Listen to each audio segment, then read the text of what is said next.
sa ato kita. Nga Ginoo kay sa salamat. Ngayon din mencionan sa sinugdanan o ang pulong o sa Diyos o Diyos ang pulong. Siya ang masinggan o sa Diyos. Ang tanang mga utang ihimo pinagi kanya o pinaagi kanya o wala. O bigay pinagi kanya, wala yung mga utang na himo. Ngayon ang himo. So, Ginoo sa din. Sa sinugdanan o ang pulong na himong Diyos. Isa mo ito na himong Diyos. See? Jesus Christ. Kung siya ang naghimo sa tanang pagkagutan, sa ito dahil ang naging naging God, ang sa heaven and earth, pasalon na creator ng sinunod na si Jesus Christ. So, hindi sa ordinary man, pero siya Ginoo sa langit. Siya ang naghimo sa tanang pagkagutan, pinagis siya ang ito. So, he's God. Ginoo sa Meso.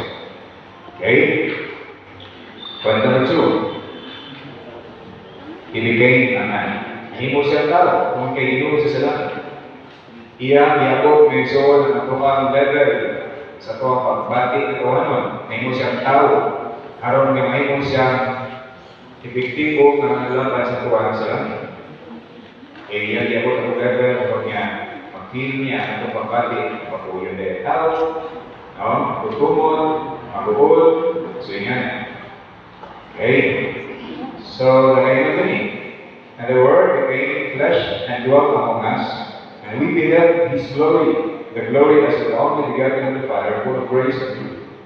Ang pulong na himong tao, o mipiyuban na ito, o matikla na ito, ang himaya sa only begotten of the Father. Ang the only Son of the Father, puno sa grasya o kamantuluran. And this is Jesus Christ. Motivation sa Jesus Christ. Okay? So, nagpuyog siya pa na ito. No? Lagyan na dali. In incarnation, God is divine nature and added human nature.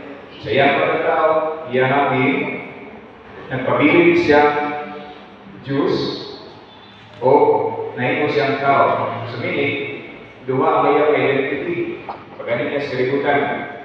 Dili siya 50-50 na Ginoo, dili po siya 50-50 na tao. Pero 100% siya na Ginoo o 100% siya na tao.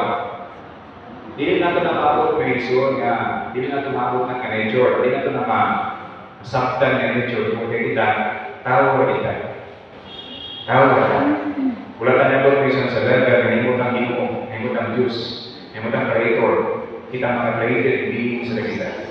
So, Christ is fully God and fully man. So, si Kristo is na Diyos is siya na